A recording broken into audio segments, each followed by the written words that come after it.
privilege for me to be here with you today. I think that the endeavor of dispersing education of Holocaust is of utmost importance, and I think the Yad Vashem initiative on that respect deserves all compliments. We view it as very important, and this is for Avner, of course. And the main reason I want to be here with you today is the fact that you are educators. You are dealing with the youngsters. You put your hands and you influence as many as possible youngsters for years and generations to come. And this is a very important task for me as well. So thank you for being here, and thank Avner for the endeavor. Now, Witnesses in Uniform is the name of a plan for the IDF to get the officers' first-hand impression and knowledge of the Holocaust in Europe. And my personal story has to do with one delegation that I was heading a couple of years back, which I believe is somewhat unique, and I will share with you some of the unique insights of the delegation, but also some of the unique insights of the stories that lies 60 years back, because I believe that they're related.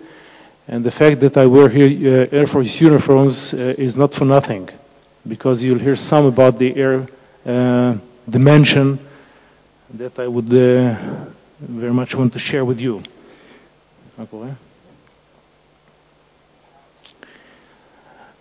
We've celebrated 60 Independence Day a couple of weeks back, and after 60 years, I think it's fair to say two basic facts. One is probably the state of Israel is one of the greatest success stories in the family of peoples.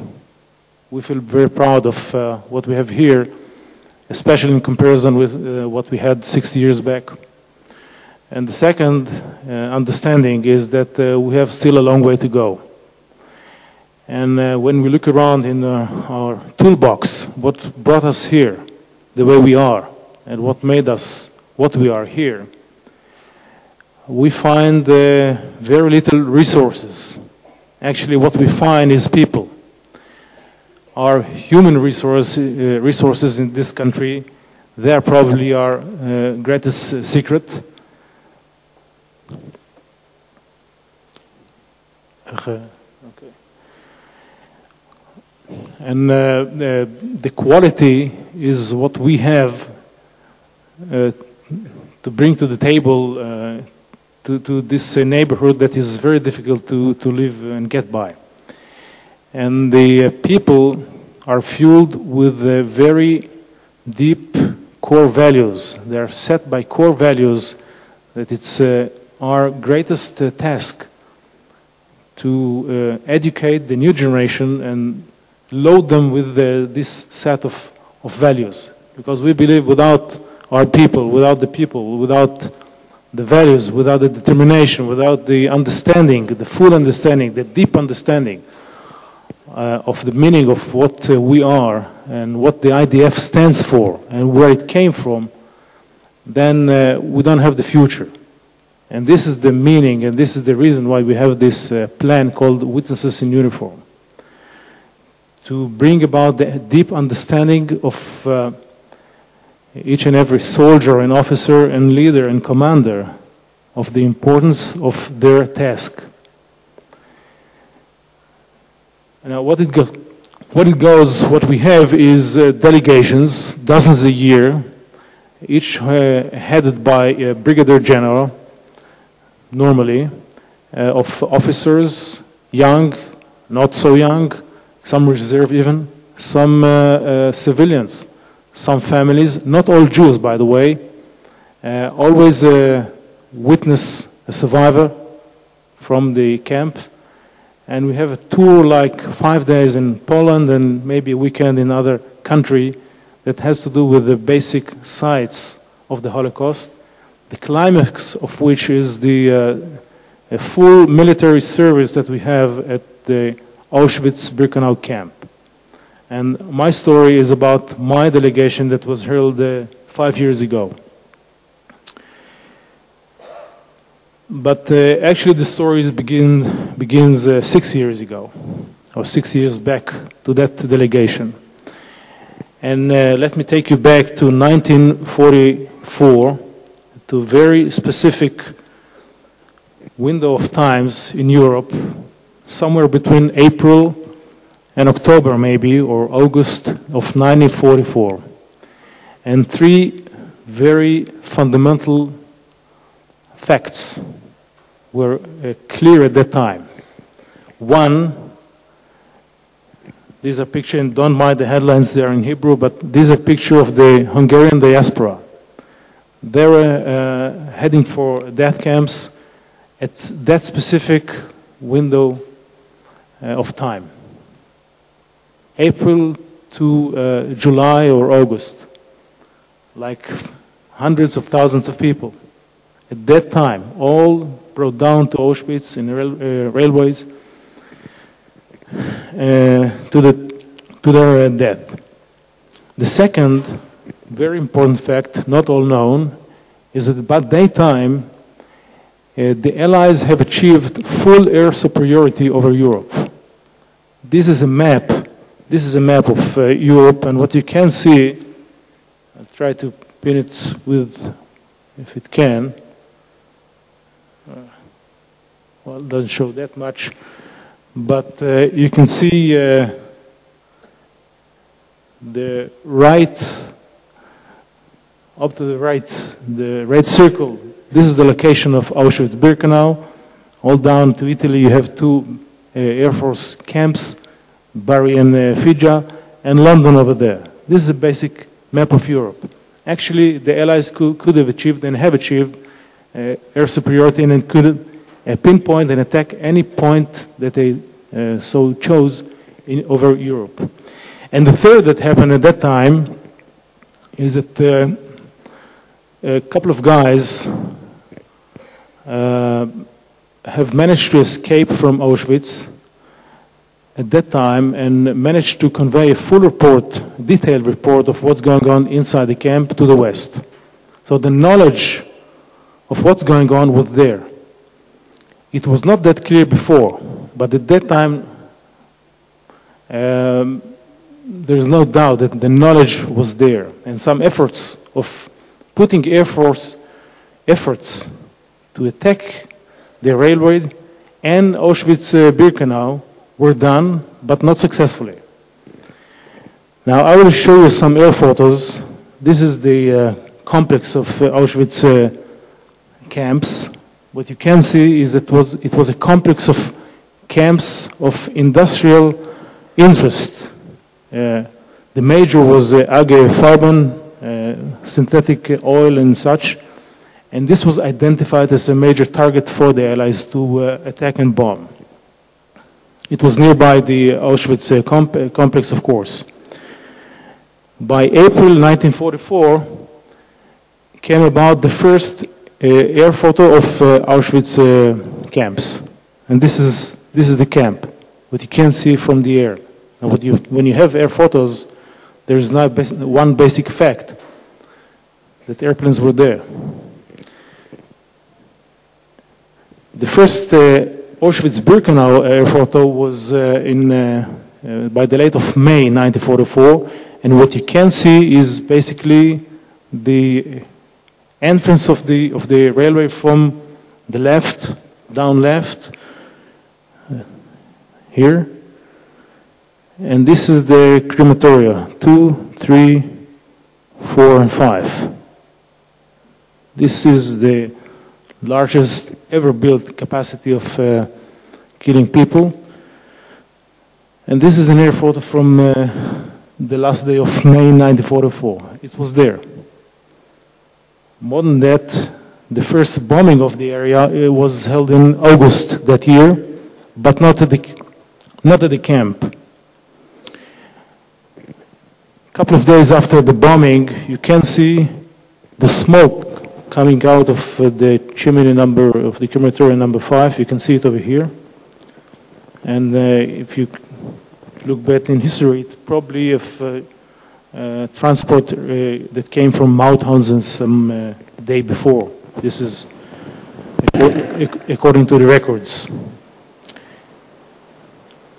And what you can see here is actually people going from the terminal to the gas chambers. The right circle is people going, and the left is the cars of the railroad. Crematoria 2 and 3 are actually what you see here, this and this. And the gas chambers is these 4 holes in the ground. These 4 holes and these 4 holes here and down here.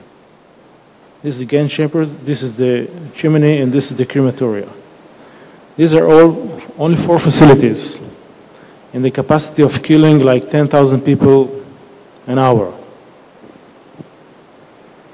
And they were active, and they were airforted at that time of operation.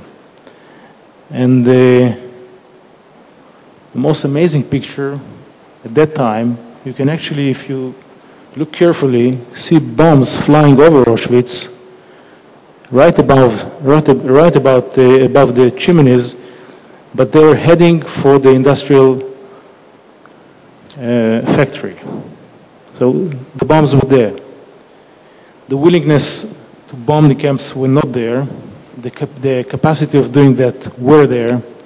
And the fact is that each and every day, 10,000 Jews were brought to the death.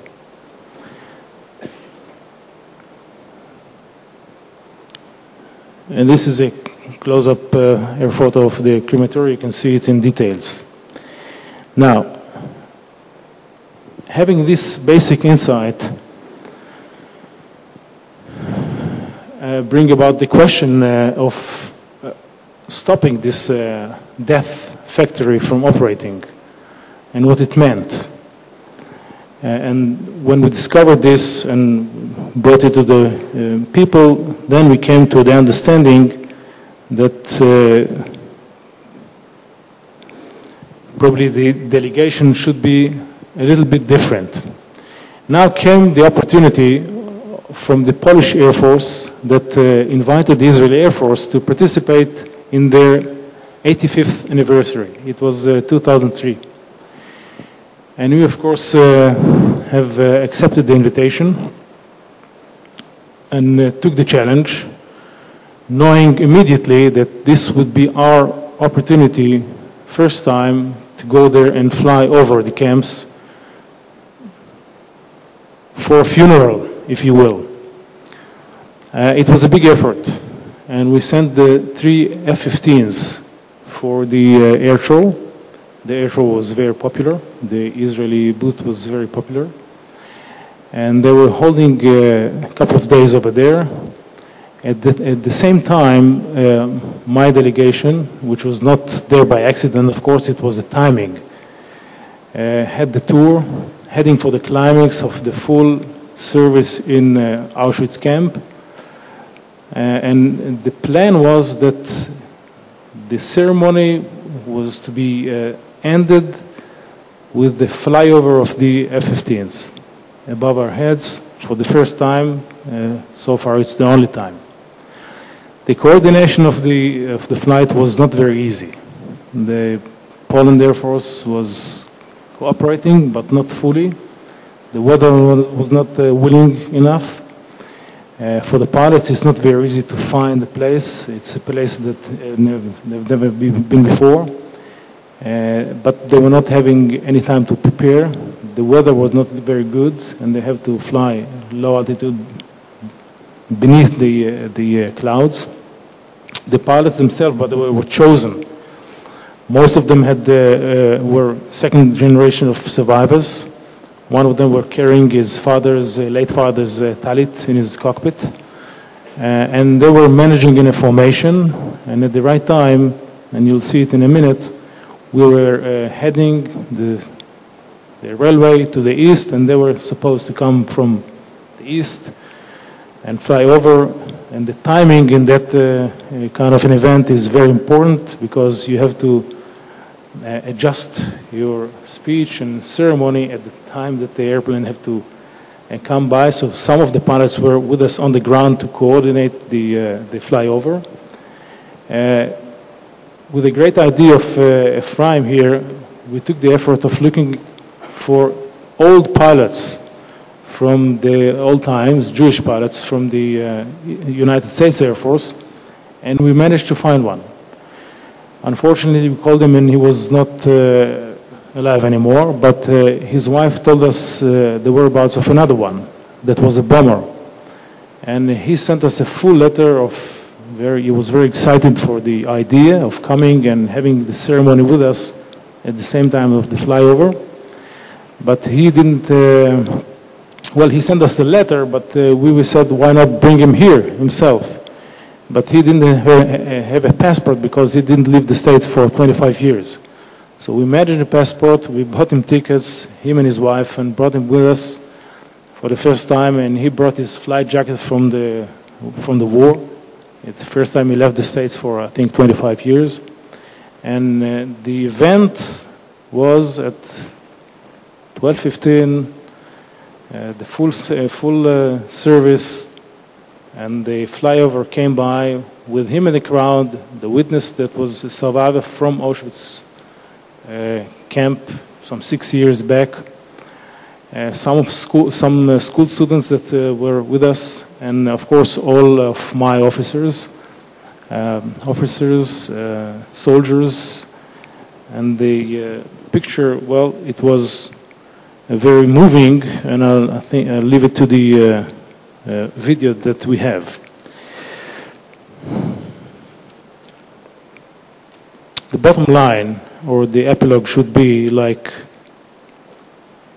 two basic questions that I would like you to remember and take from here.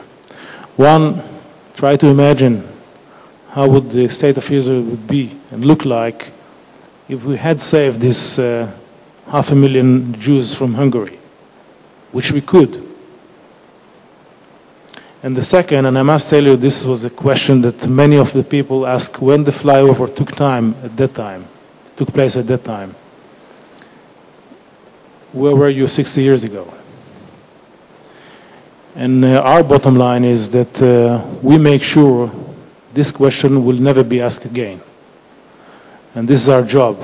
And this is what I'm telling my officers. Don't ever count on no one. Have the power to protect ourselves, because we cannot allow to face this question again. Where were you 6 years back?